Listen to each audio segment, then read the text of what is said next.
करना गर्भ की पूजा विधि। इंद्र प्रजापति सरस्वती अग्नि देव और विष्णु आदि आशीर्वाद देव दे सारे, स्वस्थ बीज माँ गर्भ पधारे। पोषण पाए शिशु जो गर्भित, 9 माह तक रहे सुरक्षित। हमें ऐसी संतान दो ईश्वर, बल बुद्धि आयु हो बेहतर।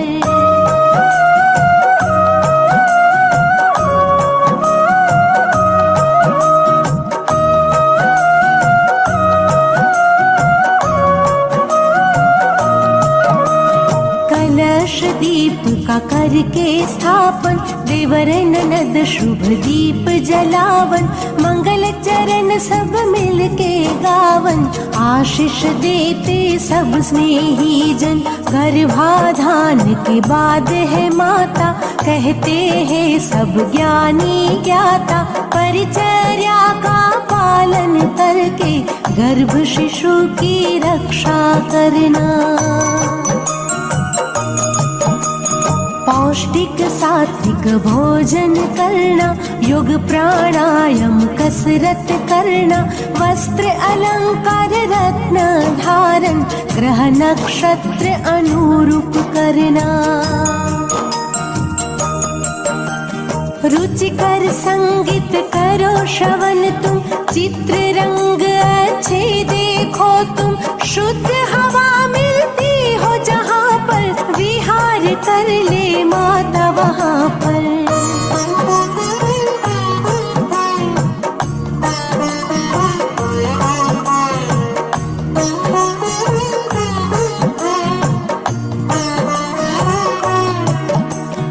औषध रसीकरण और चलना, घात आघात से सदा संभलना। सूक्ष्म जीवों से गर्भ की रक्षा, सोच समझ के खाना पीना। सुदृढ़ शरीर निर्मल मन हो, तन मन अपना सदा प्रसन्न हो। धर्म कथा और प्रेरक गाथा, नित्य हृदय प्रभु के दर्शन हो। प्रथम मास में हो बीज संयोजन, गर्भ विकास का प्रारंभ होता। शरीर मात का पुष्ट हो जाता, आनंद मुख पर छलक है जाता।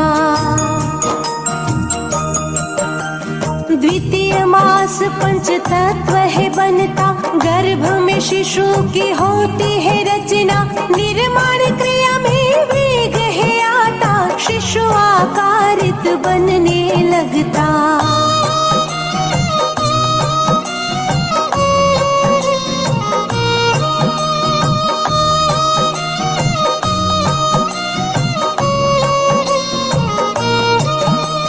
तृतीय मास संस्कार प्रतीका, पंचपिंड धीरे से खिलता। आँख कान और हाथ पांव सह सूक्ष्म रूप से दिखने लगता। शिशु हृदय चातुर्थ में बनता, गर्भ जरा सा हिलता डुलता। माता गर्भ का मिलन है होता, गर्भ मात नाभि से जुड़ता। पंचमास पूसवन किया हो, मंत्र उच्चारण की विधि हो। मात पिता जो कुछ भी बोले, गर्भ शिशु प्रतिक्रिया में डोले।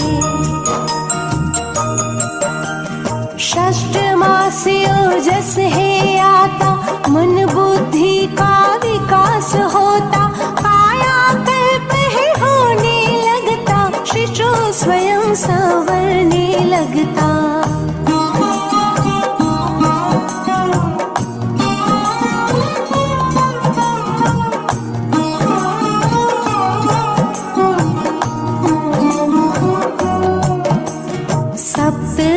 से सीमंत नयन हो, संस्कार रिवाजों से संपन्न हो।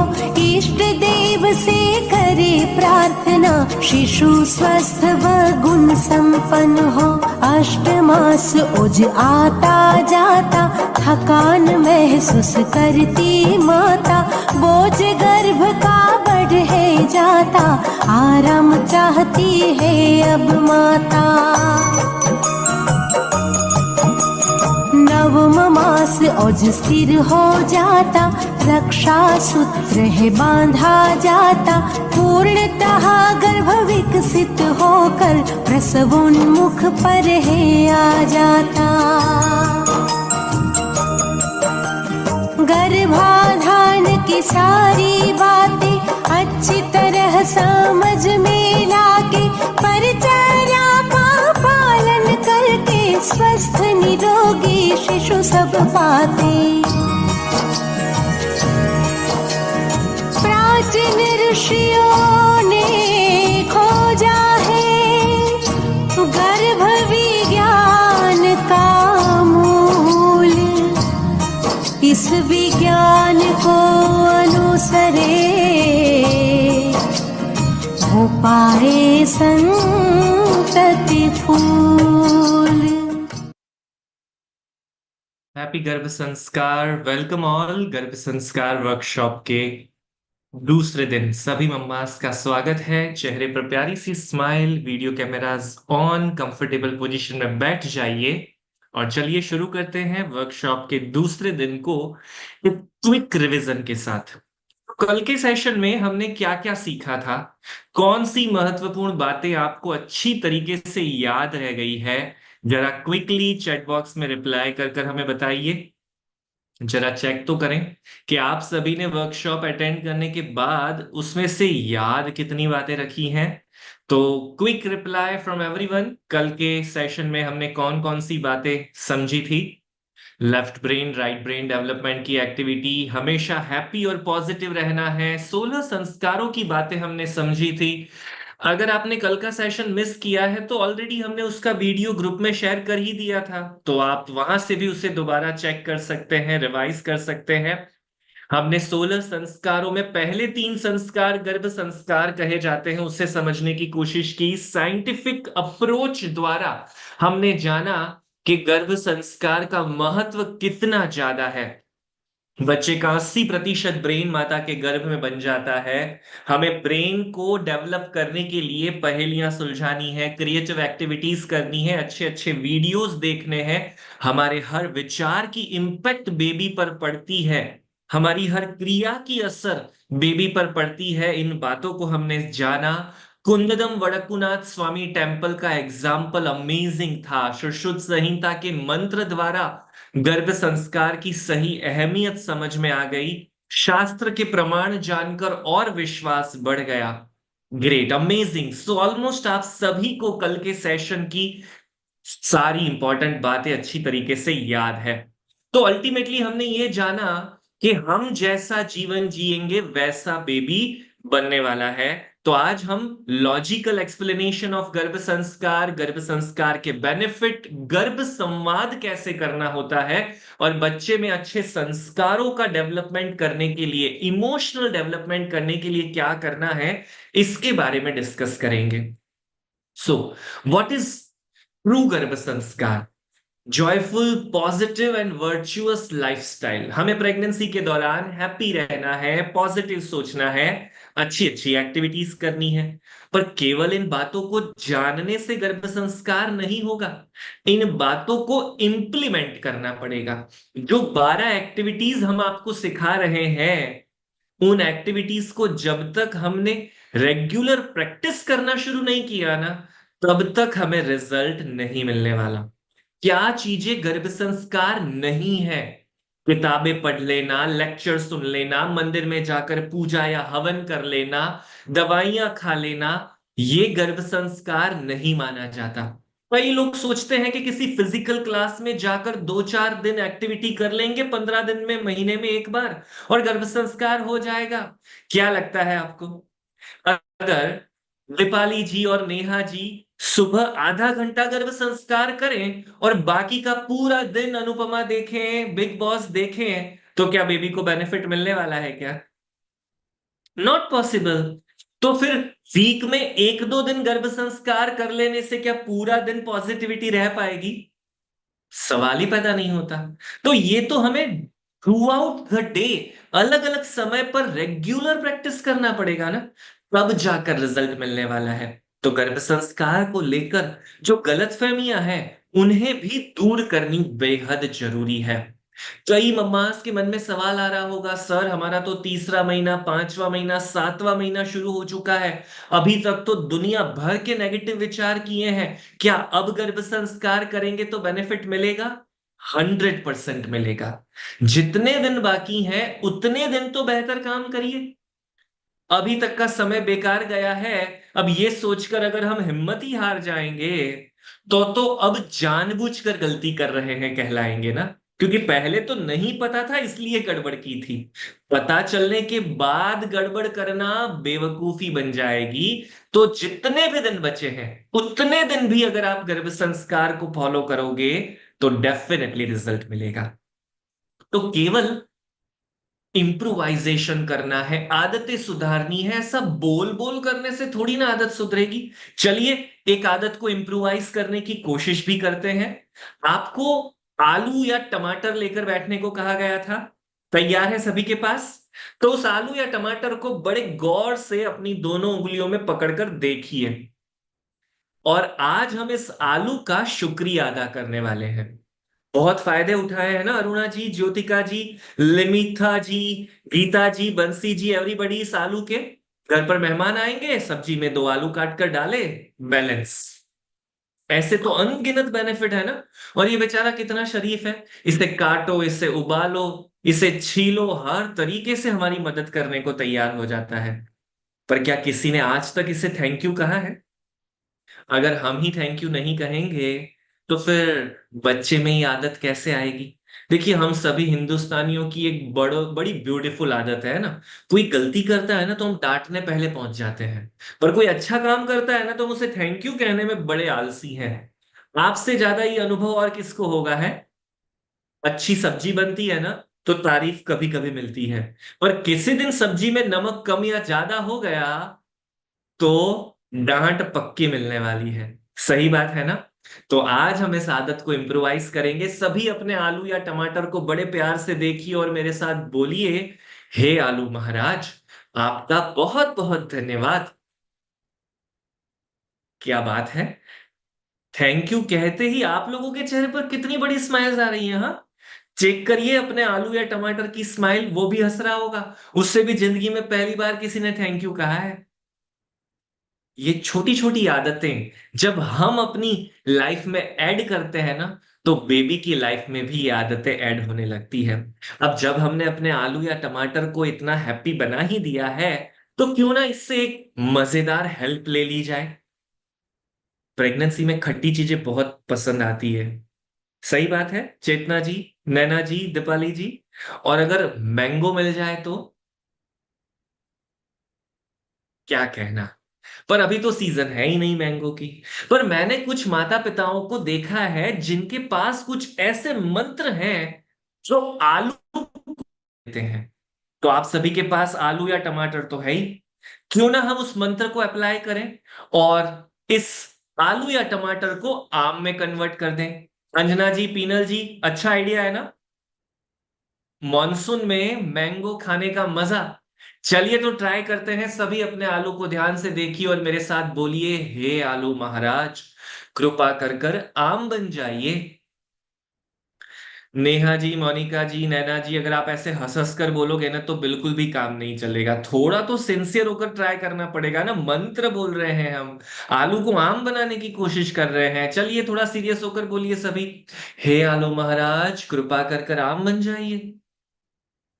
क्या लगता है अवंतिका जी, एकता जी, कृतिका जी, थोड़ा बहुत चेंज आया आलू में? नहीं आया? कोई बात नहीं, अब थोड़ा गुस्से के साथ बोलते हैं। अगर प्रेम से कोई हमारी बात नहीं मानता तो गुस्सा आ ही जाता है ना। चलिए, ओए आलू, सुनता नहीं है, चल आम बन जा। कुछ मम्मा से तो गुस्सा भी नहीं हो रहा, ये देखिए लिमिता जी, श्रुतिका जी हंस हंस कर बोल रहे हैं। कैसे आपका आलू फिर आम बनेगा? फिर मुझे मत बोलिएगा कि आपका मंत्र फेल हो गया, आप ठीक से कर नहीं रहे हो शायद। चलिए लेडीज का हथियार अपनाते हैं, प्रेम से नहीं माना, गुस्से से नहीं माना, मतलब रोने नहीं बैठना है। हम थोड़ा रिक्वेस्ट कर कर बोलेंगे, हे आलू महाराज, प्लीज कृपा कर कर हम बन जाइए, इज्जत का सवाल है, इतने सारे लोग देख रहे हैं। क्या लगता है आप सभी को, हम सब एक टांग पर खड़े रहकर पूरा दिन इस आलू के सामने तपस्या करें तो क्या ये आम बन जाएगा? दुनिया के सारे साइंटिस्ट आकर इस आलू को आम बनाने की कोशिश करें तो क्या ये आलू आम बन जाएगा? पर हमारी तो जिद है, हमें इसी आलू को आम बनाना है। अगर इसी आलू को आम बनाना है तो जब ये आलू का बीज बोया गया था तब आम का बीज बोना चाहिए था।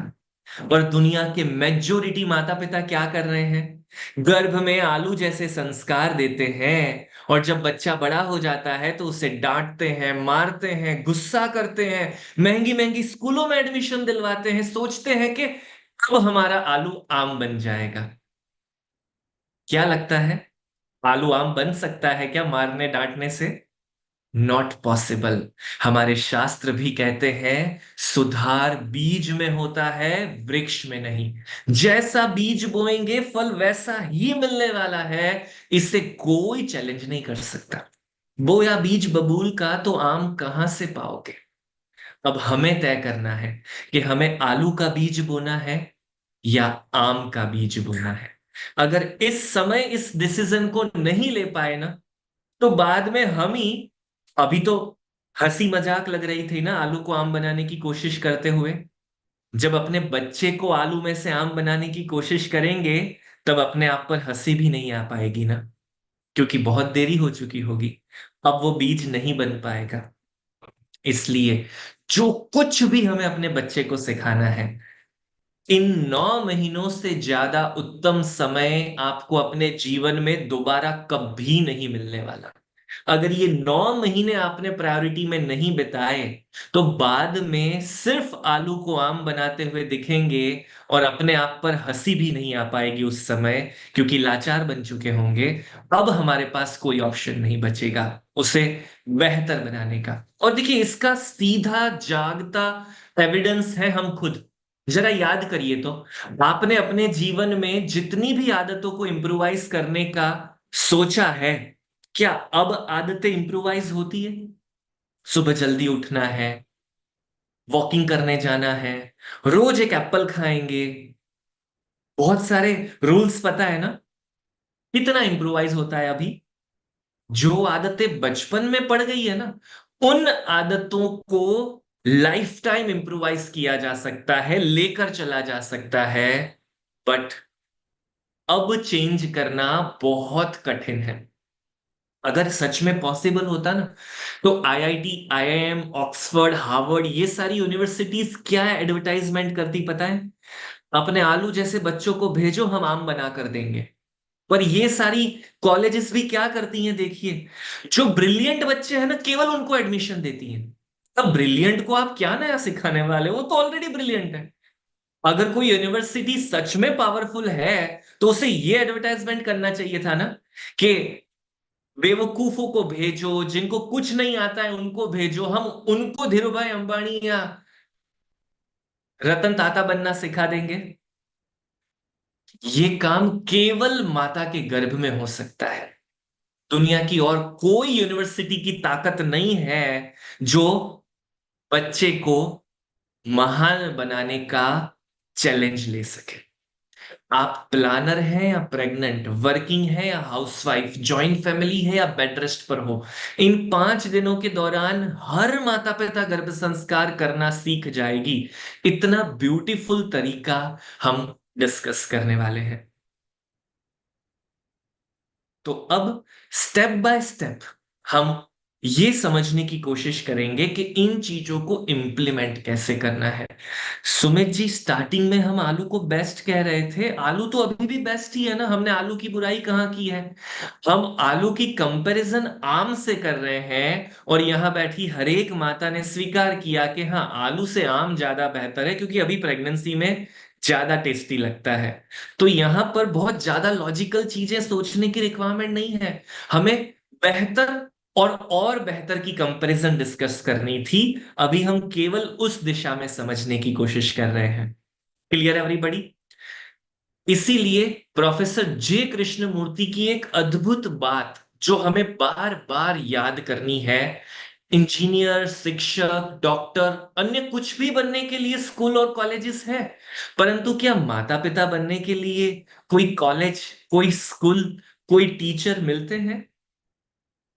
आप सभी सच में बहुत जिम्मेदार माता पिता हैं कि आप सभी ने प्रेगनेंसी के समय को बेहतर बनाने के लिए अपनी जिम्मेदारी समझी है। वरना दोपहर के 2 बजे अंजना जी आराम से सो रही होती तो क्या कोई रोकने वाला था? पर वो अपनी नींद छोड़कर सेशन में बैठी हैं। आप सभी माताएं अपना सारा काम छोड़कर अपनी प्रायोरिटी अपने बेबी को बनाकर गर्भ संस्कार सीखने के लिए बैठे हैं। That is most important responsibility. और इन 5 दिनों में हम पूरी कोशिश करेंगे कि आप A to Z जानकारियां सीख सकें। तो चलिए, आज हम गर्भ संस्कार के बेनिफिट्स के बारे में समझने की कोशिश करते हैं। पहले मैं आपको कुछ प्राचीन एग्जाम्पल्स बताऊंगा। भक्त प्रहलाद। प्रहलाद एक राक्षस का बेटा था, पर भगवान का भक्त बनकर जन्म ले पाया। ये कोई चमत्कार नहीं था। प्रेगनेंसी के दौरान माता कयाधु नारद जी के आश्रम में रहकर भजन, भक्ति, कथा, कीर्तन वगैरह किया करती थी। जैसा जीवन माता ने जिया वैसा बालक ने सीख लिया। अगर कयाधु जोमेटो, स्विगी पर से खाना मंगवाकर खाती तो, इंस्टाग्राम और फेसबुक पर रील्स और व्हाट्सएप स्टेटस देखकर प्रेगनेंसी बिताती तो प्रहलाद पक्का राक्षस ही बनता ना। क्योंकि जैसा जीवन माता पिता जिएंगे वैसा बेबी सीखने वाला है ना। नारद जी जैसे सच्चे गुरु के आश्रय में रहकर जब कयाधु ने अपनी प्रेगनेंसी को बेहतर बनाया, तो राक्षस का बीज भगवान के भक्त में परिवर्तित हो गया। एक दानव के घर पर देवता का जन्म हुआ। क्या हम में से कोई राक्षस है क्या? दानव है क्या? नहीं ना। तो फिर हमारे घर में अच्छे संस्कारी बालक क्यों नहीं आ सकते? बस हमें अपने अंदर छुपे गुस्से, घृणा, ईर्ष्या, ओवर थिंकिंग जैसे राक्षसों को स्टॉप करना है। क्योंकि जितना इम्प्रोवाइजेशन मम्मी पापा में होगा प्रेगनेंसी के दौरान, उतना ही बालक में आने वाला है। क्लियर हुआ सभी के मन में ये पहला एग्जाम्पल? ऐसा ही दूसरा अद्भुत किस्सा है अभिमन्यु का। अभिमन्यु ने माता के गर्भ में चक्रव्यूह भेदना सीखा था। चक्रव्यूह कोई गिल्ली डंडा खेलने जैसी सिंपल गेम नहीं थी। विश्व की सबसे कठिन वॉर स्ट्रेटेजी थी। पूरे महाभारत में करोड़ों शूरवीर लड़ाई कर रहे थे, केवल 5 लोग चक्रव्यूह भेदना जानते थे। भगवान कृष्ण, अर्जुन, द्रोणाचार्य, भीष्म पितामह और राजा द्रुपद। इन 5 लोगों के अलावा एक 16 साल का बच्चा आकर कहता है कि मैंने जन्म लेने से पहले चक्रव्यूह की ट्रेनिंग ली है, जन्म के बाद मुझे कुछ याद नहीं है, पर मैं चक्रव्यूह भेदना जानता हूं। और वो बच्चा घुस गया चक्रव्यूह में।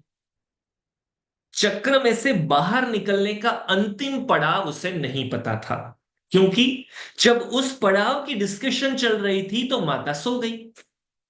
सुभद्रा माता अगर 7वें चक्र से बाहर निकलने की बात सुनते समय अगर सोई नहीं होती ना, तो 13वें दिन ही महाभारत का युद्ध समाप्त हो जाता और अकेला अभिमन्यु पूरी कौरव सेना को हराने के लिए सक्षम था। अब माता की एक छोटी सी गलती कि वो सो गई और अभिमन्यु को वीर गति प्राप्त करनी पड़ी। मुझे तो उन अभिमन्युओं की चिंता हो रही है कि जिनकी माता पूरी प्रेगनेंसी सोते हुए बिता रही है। बताइए क्या होगा उस अभिमन्यु का? समझ में आ रहा है? थोड़े ताने भी मार रहा हूं मैं बीच बीच में, ताकि कुछ माताएं नींद में से पक्का जाग जाए। क्योंकि एक एक दिन कीमती है। अगर एक भी दिन नेगेटिव बातें सुनते समय आप जागे और अच्छी बातें सुनते हुए आप सो गए, तो अभिमन्यु का क्या हश्र होगा? समझ में आ रहा है क्लियरली? अगर बच्चा माता के गर्भ में युद्ध कला जैसी जटिल बातें सीख सकता है, तो अगर अरुणा जी अपने बच्चे को अच्छे संस्कार सिखाएं, नेहा जी अपने बच्चे को बड़ों का आदर करना सिखाएं, दीपाली जी अपने बच्चे को स्त्रियों का सम्मान करना सिखाएं, बच्चा क्यों नहीं सीखेगा बताइए। वो तो सब कुछ सीखने को तैयार बैठा है। पर मम्मी पापा बादाम और अखरोट खाने में से फ्री पड़े तो संस्कारों पर ध्यान जाएगा ना। क्योंकि हमने तो बस अपनी आंखों पर पट्टी बांध ली है, अच्छा खाना खाओ, आराम करो, दवाइयां खाओ, बस यही है प्रेगनेंसी, इसके अलावा कुछ इंपॉर्टेंट नहीं है। हमें अपनी हर आदत को इम्प्रोवाइज करना पड़ेगा। केवल पूजा करने से, मंदिर में जाकर यज्ञ या तप करने से या जप करने से गर्भ संस्कार नहीं होने वाला। आध्यात्मिकता के साथ संस्कारों का भी शामिल होना जरूरी है। बुद्धिमान बालक के साथ उसे हेल्दी बनाना भी जरूरी है। सारी चीजों का कॉम्बिनेशन जब, भगवान राम की माता ने तो प्रेगनेंसी के दौरान डाइट को लेकर सारी गलतफहमियां दूर करवा दी। क्या किया उन्होंने? उन्होंने महल के खाने को छोड़ दिया और वशिष्ठ ऋषि के आश्रम में जाकर बच्चों को पढ़ाने की सेवा करने लगी। और उसके बदले में आश्रम का साधारण खाना उन्होंने पूरी प्रेगनेंसी के दौरान खाया। क्योंकि माता का मानना था कि महल में जो खाना आता है ना, वो प्रजा के टैक्स के पैसों में से आता है, और टैक्स देने वाला व्यक्ति हमेशा कोई खुश होकर तो टैक्स नहीं देता ना। तो खाना कमाने की प्रक्रिया में अगर नेगेटिविटी है तो बेबी के लिए हार्मफुल होगा। वो खाना बनाने वाले लोग क्या विचार से खाना बनाते हैं मुझे नहीं पता। खाना बनने के बाद सीधा राजा रानी को परोसा जाता है। अगर किसी दिन खाना कम पड़ता है ना, तो कुछ सेवक तो महल में भूखे ही रह जाते हैं। ये सारी नेगेटिविटी कहीं ना कहीं मुझे और मेरे बालक को नुकसान पहुंचाने वाली है। तो माता ने निर्णय क्या लिया? पति या पत्नी की ईमानदारी से कमाई हुई कमाई, मतलब माता ने बच्चों को पढ़ाने की सेवा की। अब आश्रम में जो खाना आता है वो प्रजा के दिए हुए दान के पैसों में से आता है। क्या दान देते समय हमें गुस्सा, घृणा, जबरदस्ती वाला फीलिंग आता है कभी? नो, दान तो हम अपनी खुशी से देते हैं, हैप्पीनेस से देते हैं। और वो खाना बनाने वाले आश्रम के भक्त भगवान का भजन गाते हुए, कीर्तन गाते हुए खाना बनाते हैं। खाना बनने के बाद भगवान को परोसा जाता है, उसे प्रसाद बनाया जाता है, और फिर सब में इक्वल बांटा जाता है। गुरु जी को ज्यादा मिलेगा, रानी आश्रम में आई है तो रानी को ज्यादा खाना दो। ऐसे कोई भेदभाव नहीं होते आश्रम में। जब खाना कमाने से लेकर उसे बनाने और खाने तक की प्रक्रियाओं में पॉजिटिविटी ऐड कर दी जाए ना, तब राम जैसी संतान मिलती है। अब अगर आपको राम जैसे शूरवीर संतान की अपेक्षा हो, तो यहां आपको कहीं भी दिख रहा है कि महंगी सब्जियां मंगवाने की जरूरत है, एवोकाडो ब्रोकली खाने की जरूरत है, ड्राई फ्रूट नहीं खाए तो राम मिल ही नहीं सकते। ऐसा कोई रूल माता कौशल्या तो नहीं बता रही। अभी भी किसी को डाइट की टिप्स में टाइम वेस्ट करने की जरूरत लग रही हो तो मुझे बताइए। राम के जन्म के लिए तो बिल्कुल आवश्यकता नहीं है।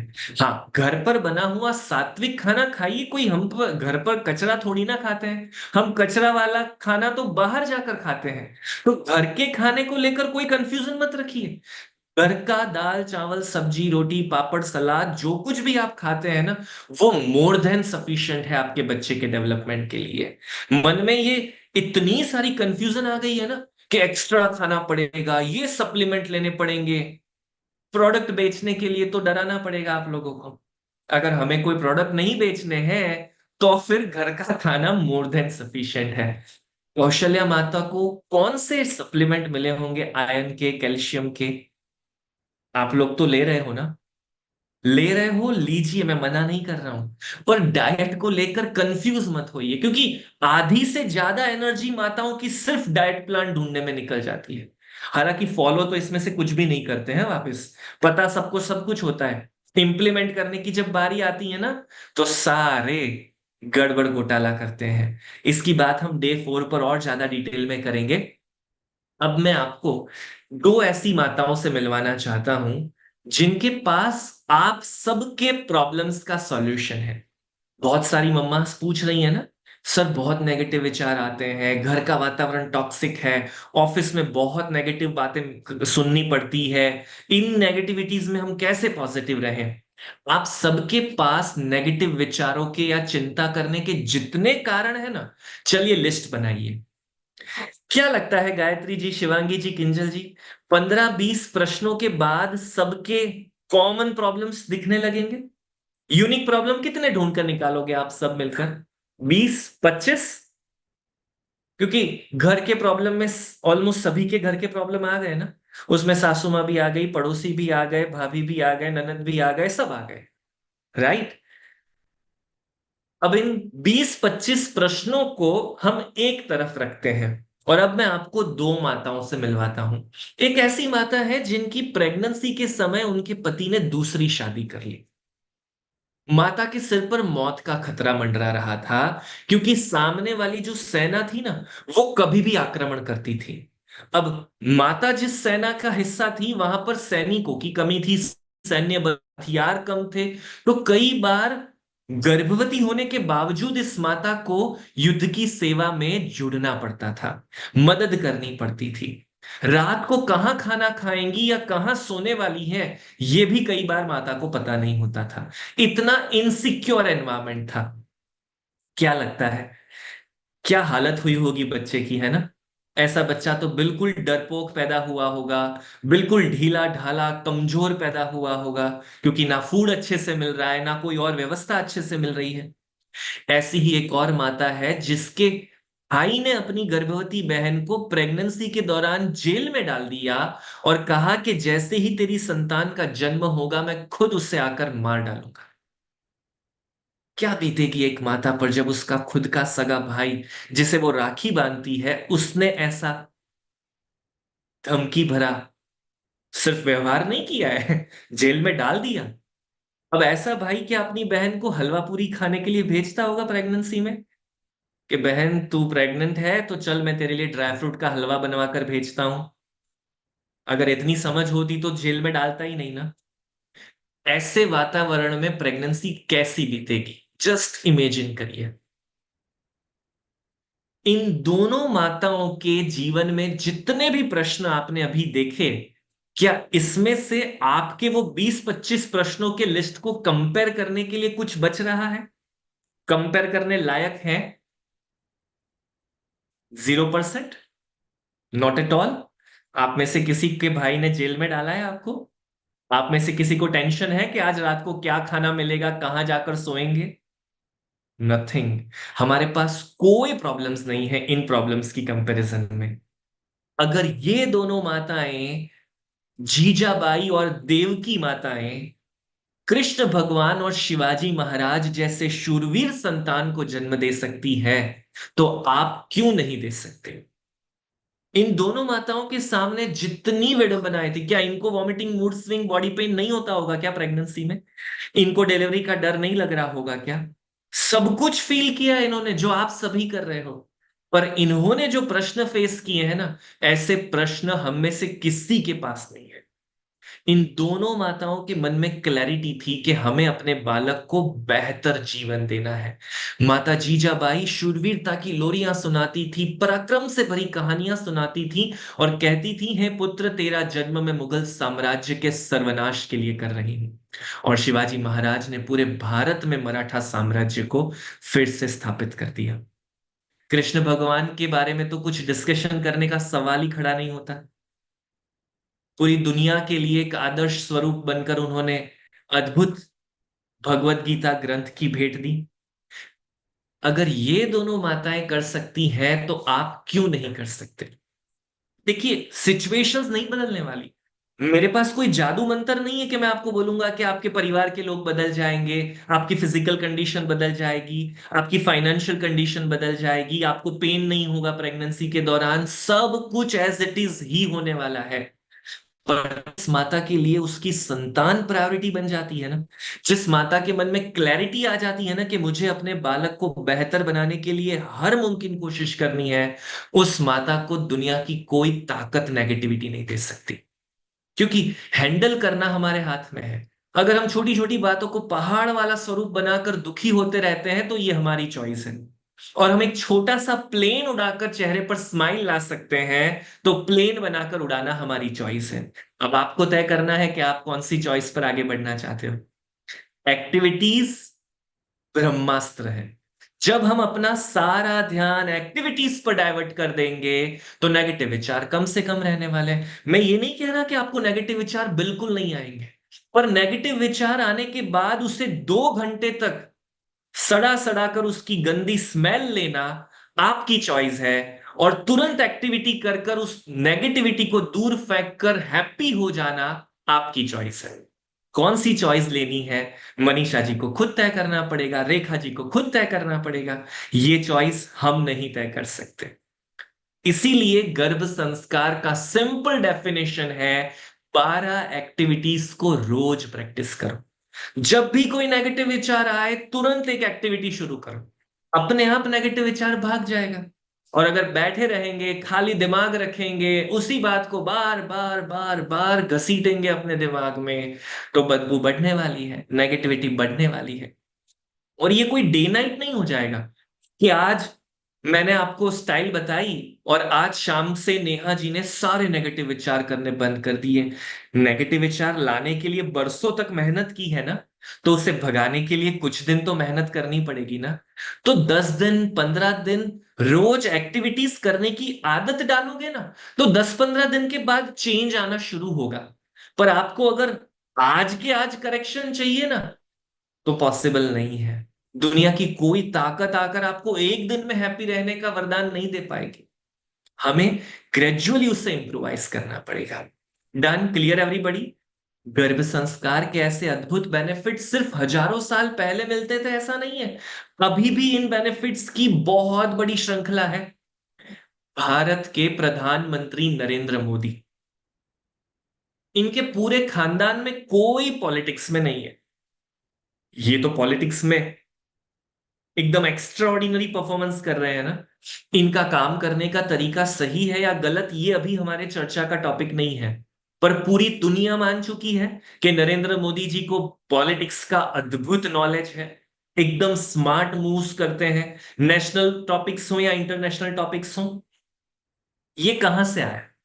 हमने उनकी माता जी का इंटरव्यू किया था। उनकी माता जी ने हमें बताया कि बाकी सभी बच्चों के जन्म के समय हम भगवत गीता और रामायण पढ़ते थे, पर नरेंद्र के जन्म के समय हमने महाभारत का भी अभ्यास किया था।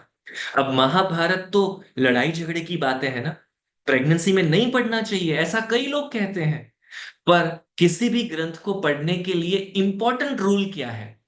आप उस ग्रंथ में से अच्छी चीजें पढ़ सकते हो तो आपको हर ग्रंथ में से अच्छा मिल जाएगा। पर अगर मुझे नेगेटिविटी दिखती है हर चीज में, तो मुझे रामायण में भी बहुत सारी नेगेटिव चीजें मिल जाएगी ना। समझ में आ रहा है? तो कोई ग्रंथ सही नहीं है, कोई ग्रंथ बुरा नहीं है। आप उस ग्रंथ में से क्या निकालना चाहते हो, इट्स योर चॉइस। तो महाभारत में पॉलिटिक्स की अद्भुत बातें हैं। शकुनी मामा के सारे षड्यंत्र, विदुर जी ने राजनीति की जितनी सूझबूझ बताई है ना महाभारत में, वो अद्भुत तरीका है राज शासन चलाने का। और भगवान श्री कृष्ण ने साम दाम दंड भेद हर तरीके महाभारत में सिखाए हैं। अब जिस बच्चे ने माता के गर्भ में पॉलिटिक्स का पीएचडी कर लिया, वो बच्चा बड़ा होकर पॉलिटिक्स का बादशाह बन गया, इसमें आश्चर्य करने वाली बात कहाँ है बताइए? माता पिता ने अनजाने में एक अच्छा काम किया और परिणाम हम सभी के सामने है। ऐसे तो अनंत किस्से हैं, ढेर सारे एक्सपीरियंसेस हैं। जाकिर हुसैन के पिता उस्ताद अल्लाह रखा खान अपनी गर्भवती पत्नी के पेट पर हल्के हाथों से तबला बजाते थे और गर्भ में पल रहे जाकिर को तबला सिखाते थे। ये इंटरव्यू इंटरनेट पर भी अवेलेबल है। नरेंद्र मोदी जी का न्यूज आर्टिकल मैंने सामने आपको दिखाया था। जिनको गुजराती पढ़ना आता होगा उन्होंने वो आर्टिकल भी पढ़ लिया होगा। तो हम अब आपको जो बातें बता रहे हैं ना, एविडेंस के साथ बता रहे हैं, ऐसा नहीं कि हवा में बातें कर रहे हैं। कहाँ दीपाली जी जाकर जाकिर हुसैन को पूछने वाली है कि भाई आपके पापा ने ऐसा कुछ किया था या नहीं किया था? एविडेंस आपके सामने है। इंटरनेट पर जाकिर हुसैन के खुद के ढेर सारे इंटरव्यूज हैं जिनमें उन्होंने ये बात खुद बोली हुई है। अब मैं आपको एक ऐसी बच्ची से मिलवा रहा हूं जिसके माता पिता को गर्भ संस्कार के बारे में कुछ नहीं पता, पर माता पिता ने प्रेगनेंसी में कुछ ऐसा काम किया कि जिसका नतीजा पूरी दुनिया चौंक गई देखकर। आपने कभी 6 महीने के बच्चे को पर्वत चढ़ते हुए देखा है? क्या बात करते हो, 6 महीने का बच्चा तो चलना नहीं सीख पाता, पर्वत चढ़ना तो दूर की बात है ना। हाँ, 11-12 महीने के बच्चे चलना जरूर सीख जाते हैं, ये एक एवरेज समय है। आप में से कितनी माताओं को पर्वत चढ़ना आता है? लिमिटेड मम्माज होंगी। मतलब पर्वत चढ़ना कोई कंपलसरी कला नहीं है कि जो सबको आनी चाहिए, राइट? जैसे चलना आना चाहिए, बोलना आना चाहिए, माइलस्टोन्स होते हैं ना प्रेगनेंसी के, डिलीवरी के बाद बच्चे के जीवन के। अब मैं आपको इस गुड़िया से मिलवा रहा हूं, ध्यान से सुनिएगा इसका interview. Our next guest learned how to rock climb when she was just 8 months old. 2 months later, she learned how to walk. From Flagstaff, Arizona, please welcome 1-year-old Ellie and her parents, Rachel and Zach. Hi, Ellie. Hi. There's a lot of people here, huh? Hi, precious. Okay, so you were both rock climbers. We are, yes. My husband Zach's been climbing for about 20 years, and I've been climbing for 14 years. Okay, and she's your only child. She is, yes. Okay, so when and how did this start? That she would just climb a wall? 8 months old. I think we got her like actually grabbing holds and feeling out the wall at about 6 months old. She was climbing on her own at 8 months old, and then she walked at the later part of 10 months. She was solid by 11 months walking. What's amazing when I watched this for the first time, she literally will get stuck and realize, and to be that young, to realize she has to go backwards and grab, to be able to grab another. Yeah, I think that Zach and I always knew. है ना amazing? 6 महीने की उम्र में बच्ची ने practice शुरू कर दी और 8 महीने की उम्र में तो उसने रॉक क्लाइंबिंग अपने आप से करना शुरू कर दिया, जबकि उसने चलना सीखा 10-11 महीने की उम्र में। बच्चे के माता पिता का चेहरा देखकर समझ में आ गया ना सभी को कि इन्हें गर्भ संस्कार के बारे में कुछ नहीं पता होना है। पर सिद्धांत है गर्भ संस्कार। आपको पता हो या ना पता हो, क्या फर्क पड़ता है? आप जैसा जीवन जियोगे बेबी वैसा सीखेगा, ये उसका प्रूफ है। सोनू निगम, साइना नेहवाल, ऐसे अनगिनत किस्से हैं जो मैं पूरे दिन आपको बताता रहूंगा ना, खत्म नहीं होंगे। अब मैं आपको कुछ ऐसे बच्चों से मिलवाता हूं जिनके माता पिताओं ने हमारी टीम के मार्गदर्शन में डेली गर्भ संस्कार की प्रैक्टिस की, उनको कैसे रिजल्ट मिले। ये जनाब किताब पकड़कर बैठे हैं, टांग पर टांग चढ़ाकर बैठे हैं, और इनका एटीट्यूड देखकर लगता है कि किताब खत्म नहीं होगी तब तक खड़े नहीं होने वाले। अग्री? योगिता जी, ज्योति जी, क्या लगता है सभी को? ये बच्चा सिर्फ 7 महीने का है, इसे पढ़ना नहीं आता, पर किताबों से इसे जो लगाव है ना, वो अपने आप नहीं आया। इसके माता पिता को हम रोजाना 3-4 पेजेस पढ़ने के लिए भेजते थे, और वो 3-4 पेजेस डेली हम उनको नए नए भेजा करते थे, और उन्होंने थ्रू आउट प्रेगनेंसी वो रीडिंग का काम किया। अब वो रीडिंग की आदत इस बच्चे में 7वें महीने में साफ दिखाई दे रही है।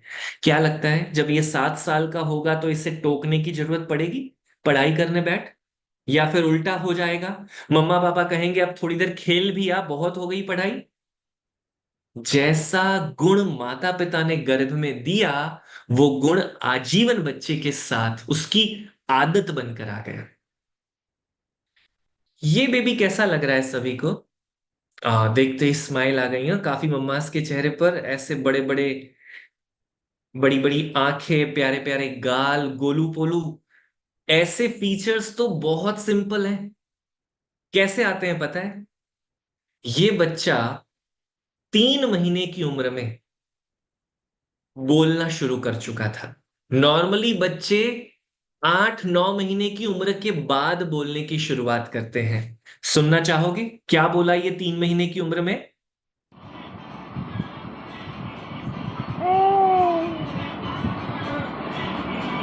क्या सुना सभी ने? जरा चैट बॉक्स में लिखकर बताइए।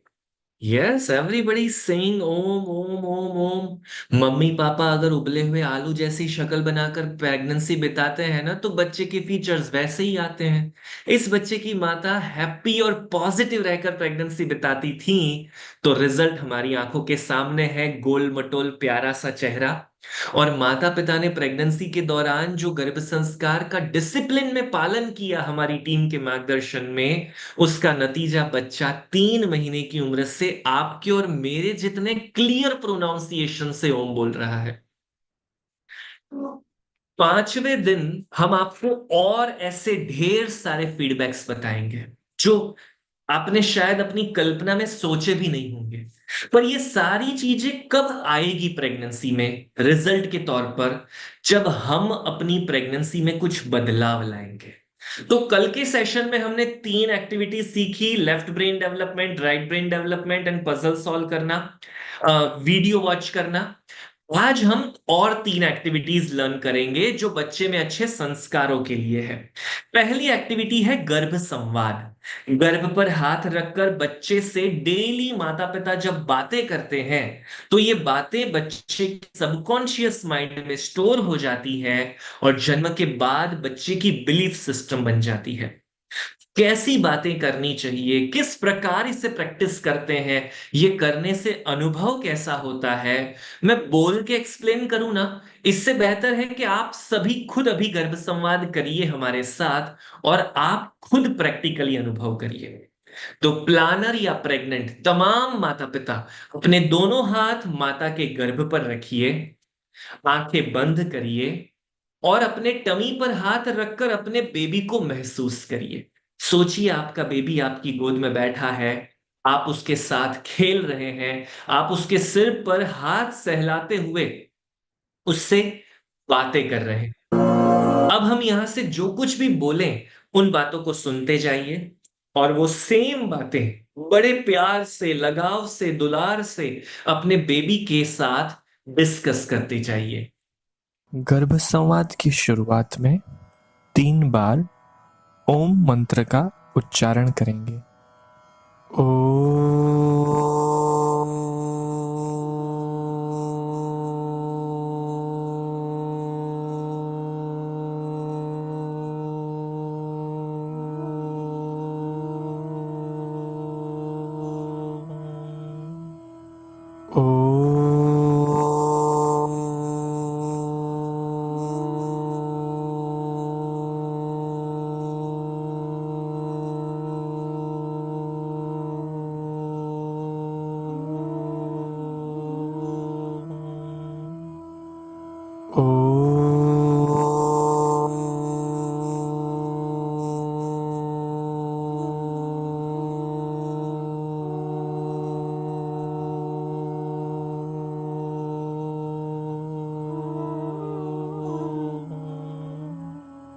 अब आप अपने दोनों हाथ अपने पेट पर रखकर जैसे कि गर्भस्थ शिशु से बात कर रहे हो, ऐसी भावना के साथ यहाँ से जो बोला जाए उसे अनुभव करेंगे, उसी भांति बच्चे से बात करने की कोशिश करेंगे।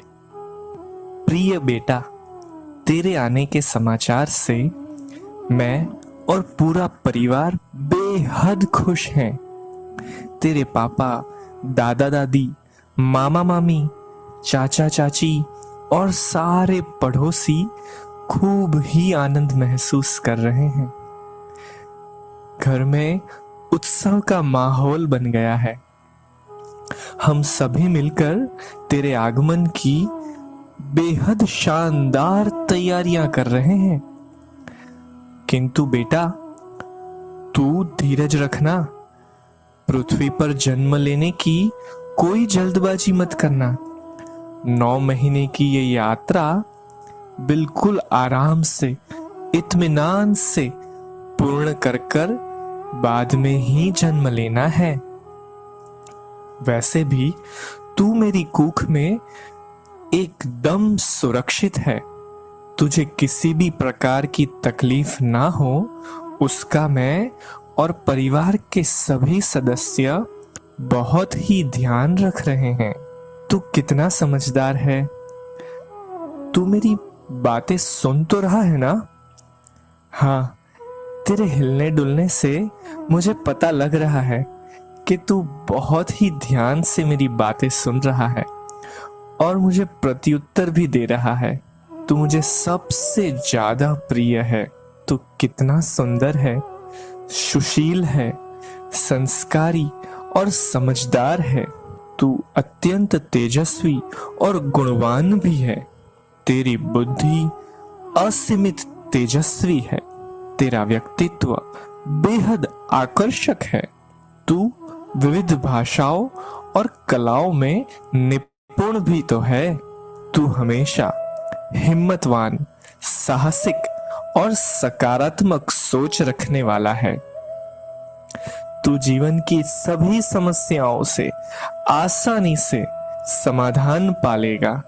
बुजुर्गों का आदर और छोटों को प्यार, ये तो तेरा सहज स्वभाव है। तू ईश्वर में अटूट श्रद्धा रखने वालों में से है, इसीलिए तू हमेशा आनंदित और प्रफुल्लित रहेगा। तू स्वाभिमानी है, देशभक्त है। ऐसे तमाम प्रकार के गुणों का मैं तुझ में आह्वान करती हूँ। भगवान से प्रार्थना करती हूँ कि ये सभी स्वभाव तेरे अंदर कूट कूट कर भरे हों। ओ मेरे प्यारे बच्चे, हमारी ये 9 महीने की यात्रा बेहद खुशखुशाल, यादगार और सकारात्मक बने, इसके लिए मैं प्रभु से प्रार्थना कर रही हूँ। तू भी मेरे साथ मिलकर प्रार्थना कर। ओ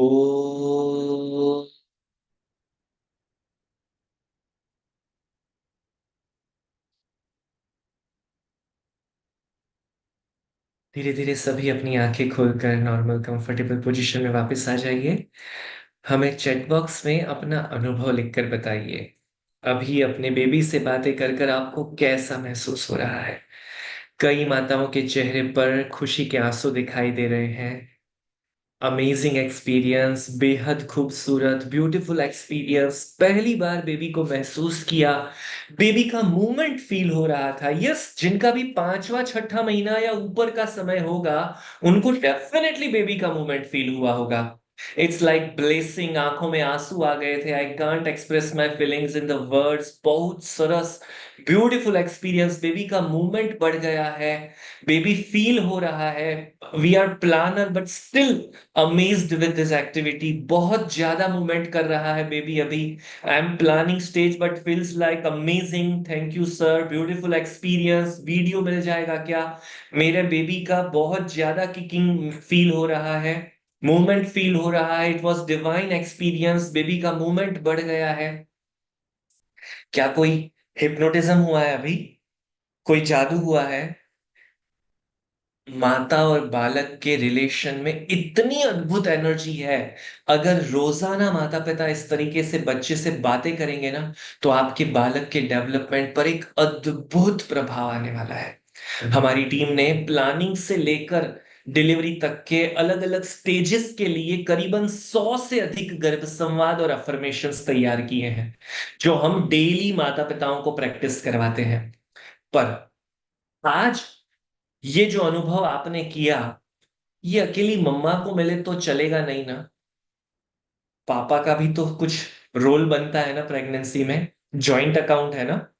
तो आज हम ये होमवर्क आपको देने वाले हैं। ये गर्भ संवाद का वीडियो आपके व्हाट्सएप ग्रुप में भेजा जाएगा, और आज रात को सोने से पहले मम्मी पापा को साथ में ममा के टमी पर हाथ रखकर दोबारा गर्भ संवाद प्रैक्टिस करना है। और अब हमें आप बताइएगा कि पापा ने कैसा अनुभव फील किया गर्भ संवाद कर कर।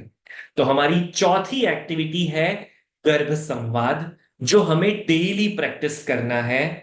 आगे के दिनों में हम इसके वेरिएशन के बारे में डिस्कशन करेंगे। फिलहाल हम इसी गर्भ संवाद से अपनी प्रैक्टिस शुरू करते हैं। बच्चे में अच्छे संस्कारों का डेवलपमेंट करने के लिए एक और एक्टिविटी है स्टोरी टेलिंग एक्टिविटी। बचपन से अभी तक हमने कितनी सारी कहानियां सुनी है, याद है सभी को? पंचतंत्र, अकबर बिरबल, तेनाली रामन, विक्रम बेताल, लंबा लिस्ट है सभी माताओं के पास। अब इन कहानियों को दोबारा पढ़ने का समय आ चुका है। जब माता पिता प्रेगनेंसी के दौरान डेली एक कहानी अपने बच्चे को सुनाते हैं, तो वो कहानी और उसका मोरल बच्चे के भविष्य निर्माण पर एक बहुत अच्छा प्रभाव क्रिएट करता है। तो आप अपने बालक में जैसे गुण लाना चाहते हैं, वैसी कहानियों को पढ़ना है। जनरल कहानियां नहीं पढ़नी है। कोई भी कहानी पढ़ना is not a good idea. और कुछ मम्मास को कहानियां शायद बहुत इंटरेस्टिंग लगती होंगी, तो मेहरबानी कर कर 10-15 कहानियां रोज पढ़ना शुरू मत कर दीजिएगा, वरना 4-5 दिन के बाद गायब हो जाओगे। हमें तो रोज डिसिप्लिन से एक एक कहानी भी अगर पढ़वा दी जाए ना, तो डिलीवरी तक बहुत अच्छा प्रभाव मिलेगा। पर अगर मनीषा जी ने जल्दबाजी में रोज 10-10 कहानियां पढ़ना शुरू किया ना, तो 5 दिन के बाद बेबी मम्मा को किक मारेगा टमी में और बोलेगा, मम्मा बस रुक जा, मैं बोर हो गया कहानियां सुन सुनकर। राइट? तो कोई भी चीज नाप तोल कर करनी है, तभी उसका बेनिफिट मिलेगा। बस टूट पड़ेंगे, ये अच्छा है, ज्यादा कर लो, ज्यादा खा लो, वो भी नुकसान का तरीका है। इसीलिए तो एक्सपर्ट्स की जरूरत है ना, कि वो हमें सही नाप बताएं। वरना हम तो बस टूट पड़ते हैं किसी चीज का फायदा जान ले तो, और फिर 2-4 दिन के बाद हमारा सारा मोटिवेशन खत्म, और जैसे थे वैसे के वैसे। सो ऐसे रिजल्ट नहीं मिलेगा, कंसिस्टेंसी से रिजल्ट मिलेगा। क्लियर हुआ सभी के मन में? अब बारी आती है छठी एक्टिविटी की। छठी एक्टिविटी है महान पुरुषों के जीवन चरित्र के किस्से पढ़ना। तो चलिए एक लिस्ट बनाते हैं। आपको क्या लगता है कौन कौन से ऐसे व्यक्ति हैं जिनको आप महान व्यक्ति के तौर पर मानते हैं अपने जीवन में, जिनके जीवन में से आप कुछ अच्छा सीख सकते हैं? स्वामी विवेकानंद का फोटोग्राफ हमने चैट बॉक्स यहां स्क्रीन पर बताया है, ताकि आपको एक आइडिया मिल सके। श्रीनिवास रामानुजन, मोदी जी, कलाम साहब, वीर सावरकर, गौतम बुद्ध, चाणक्य, भगवान श्री कृष्ण, गुरु गोविंद सिंह जी, एपीजे अब्दुल कलाम, भगत सिंह, श्री राम, विक्रम साराभाई, चाणक्य, कृष्णा जी, अटल बिहारी वाजपेयी, डॉक्टर बाबा साहेब आम्बेडकर, आचार्य चरक, शिवाजी राजे, श्री कृष्ण, सचिन तेंदुलकर, रतन टाटा, धीरूभाई अंबानी, रामचंद्र जी, महात्मा गांधी, कल्पना चावला, मदर टेरेसा, सावित्रीबाई होलकर, सावित्रीबाई फुले, अहिल्याबाई होलकर, सुभाष चंद्र बोस, रविंद्रनाथ टैगोर, सुधा मूर्ति। आप सभी ने मिलकर देखिए कितना लंबा चौड़ा लिस्ट बना दिया। अगर हर एक व्यक्ति के जीवन में से एक एक अच्छी कहानी रोज पढ़ने की शुरुआत करें, तो डिलीवरी तक कितने सारे अद्भुत किस्से हमें पता चलेंगे। अब इन किस्सों की सबसे बड़ी ब्यूटी क्या है? तो इन सभी लोगों के जीवन में कठिनाइयां आई हैं, चैलेंजेस आए हैं, प्रॉब्लम्स आए हैं, पर इन्होंने समझदारी से, बुद्धिमानी से, धीरज से उन प्रॉब्लम्स का समाधान किया और सफल बन गए। तो मैं आपको पूरी की पूरी बायोग्राफीज पढ़ने के लिए नहीं बोलने वाला, क्योंकि मुझे पता है कि आप में से कई माताओं ने कॉलेज खत्म होते ही किताबों को डाइवोर्स दे दिया था। कुछ मेरे जैसे होंगे जो सेकंड पेज पर पहुंचते पहुंचते पक्का सो जाते होंगे।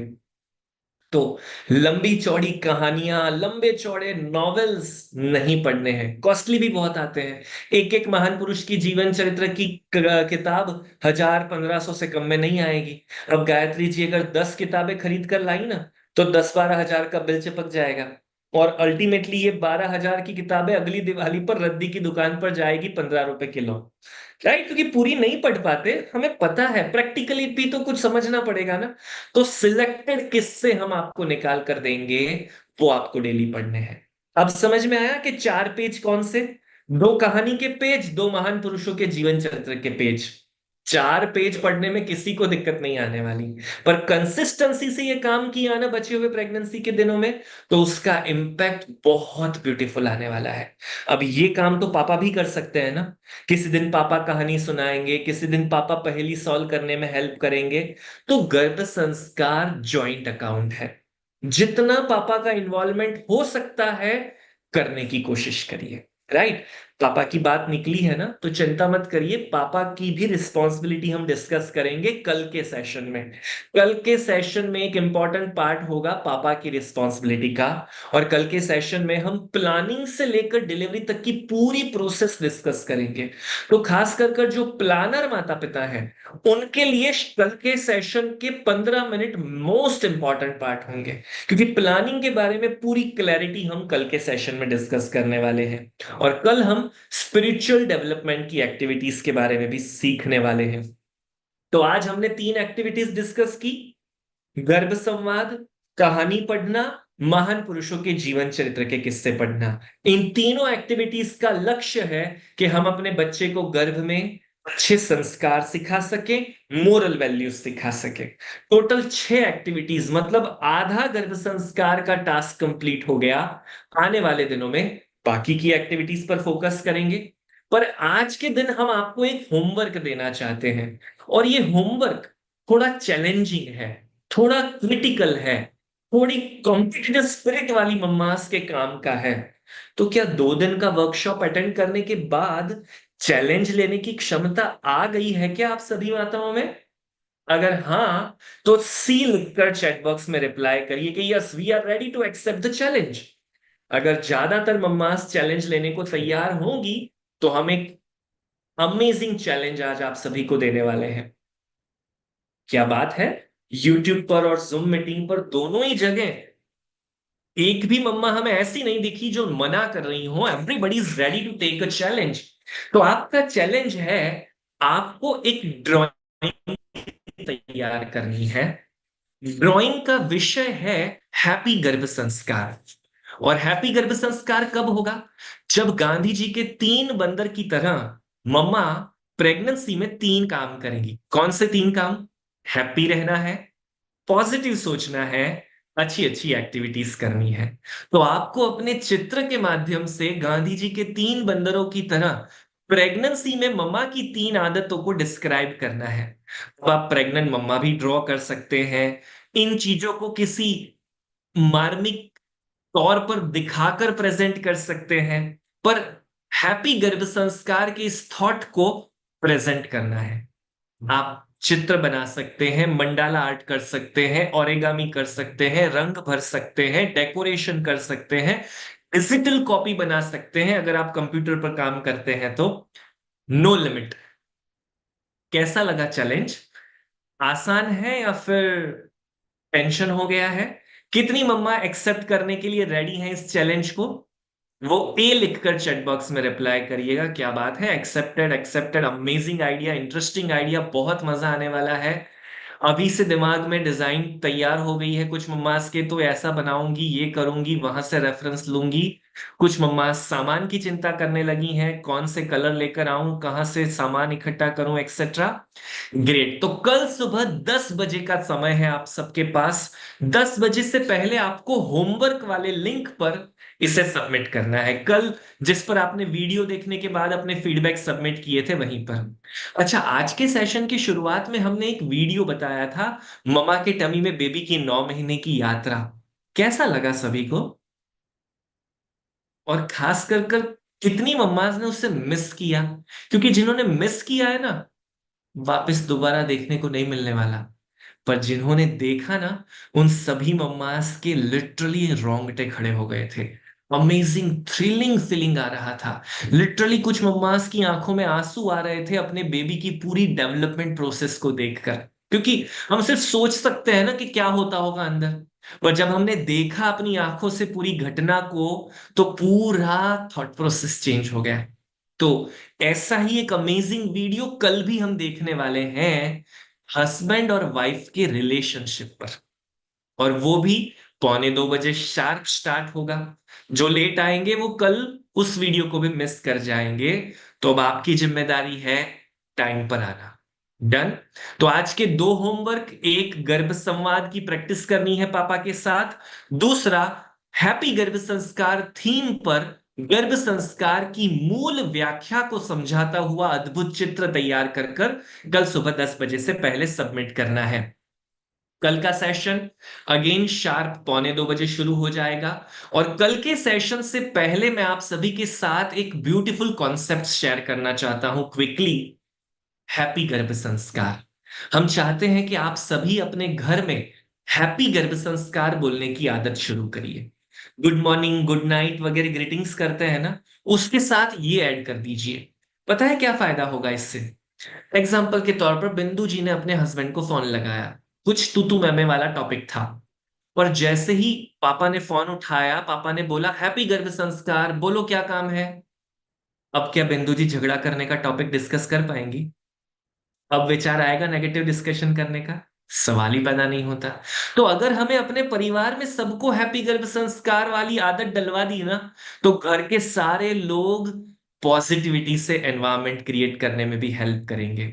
और दूसरा कारण है इस रूल का, हम चाहते हैं कि तमाम प्रेग्नेंट माताओं को जब भी वो मार्केट में जाएं, शॉपिंग पर जाएं, डॉक्टर की विजिट पर जाएं, उन्हें एक अच्छा अनुभव मिले। नॉर्मली होता क्या है पता है? आप में से भी कईयों ने अनुभव किया होगा, जब हम प्रेगनेंसी वाली कंडीशन में कहीं बाहर गए होते हैं ना, तो आसपास के लोग बड़े अजीब तरीके से देखते हैं। ये तिरछी नजर से देखेंगे, बॉडी स्कैन करेंगे ऊपर से नीचे देखकर, फिर चेहरा घुमा लेंगे, मम्मा को लगेगा कि मैं अजीब दिख रही हूँ। होता है ऐसा? कईयों ने अनुभव किया है। सिंपल कारण है ऐसा होने का, हमें बचपन से अभी तक किसी ने कभी सिखाया ही नहीं कि गर्भवती माता को अगर देखो तो क्या बिहेव करना चाहिए। क्या पता है आप में से किसी को? किसी ने नहीं सिखाया हमें। सिंपल है तरीका, उनके पास जाइए, उन्हें स्माइल दीजिए और उन्हें बोलिए हैप्पी गर्भ संस्कार, उन्हें विश करिए। जब एक गर्भवती माता को कोई अनजान व्यक्ति भी आकर अगर हैप्पी गर्भ संस्कार कहेगा ना, जस्ट सोचिए आपको कैसा लगेगा अगर आपके संग ऐसा बनेगा तो। कॉन्फिडेंस फील करोगे, चेहरे पर स्माइल आ जाएगी, आपको लगेगा कि यस, यहां पर मैं अकेली नहीं हूं, कोई मेरी स्थिति को जानता है, समझता है और मुझे जरूरत पड़ने पर हेल्प करने के लिए तैयार खड़ा मिलेगा। अगर हर माता को ऐसी सिक्योर फीलिंग मिले प्रेगनेंसी के दौरान, तो उनको कितना अच्छा महसूस होगा। तो बताइए आप में से कितनी माताएं इन दोनों आदतों को अपनी प्रेगनेंसी में अप्लाई करने के लिए रेडी हैं? जब तक डिलीवरी ना हो जाए तब तक घर के सारे लोग, काम वाली बाई, सबको बोल दीजिए हैप्पी गर्भ संस्कार बोले। फोन पर बात करते हुए, उठते हुए, बैठते हुए, घर से बाहर जाते हुए, और जब तक जीवन का आखिरी सांस न आ जाए तब तक जब भी हमें कोई प्रेग्नेंट महिला मिलेगी, हम उससे हैप्पी गर्भ संस्कार विश करेंगे। ये दोनों आदतें डालने के लिए जितनी भी मम्माज रेडी हैं, वो यस लिखकर चैट बॉक्स में रिप्लाई करिए। देखिए, दुनिया अपने आप नहीं बदलती, हमको बदलनी पड़ती है अपने आप में बदलाव लाकर। जब हम इन आदतों को डेवलप करेंगे ना, तो गर्भ संस्कार की बातें और माताओं तक जल्दी पहुंचना शुरू होगी। क्लियर? तो इन्हीं बातों के साथ चलिए आज का सेशन कंप्लीट करते हैं। हैप्पी गर्भ संस्कार। और कल 1:45 फिर से मुलाकात करेंगे। कल हम गर्भ संस्कार के कुछ और अद्भुत टॉपिक पर डिस्कशन करेंगे, और साथ ही साथ बेबी का ब्लूप्रिंट बनाने की मेथड को भी कल हम प्रैक्टिकली सीखने वाले हैं। See you tomorrow, take care, keep smiling and happy Garbh संस्कार।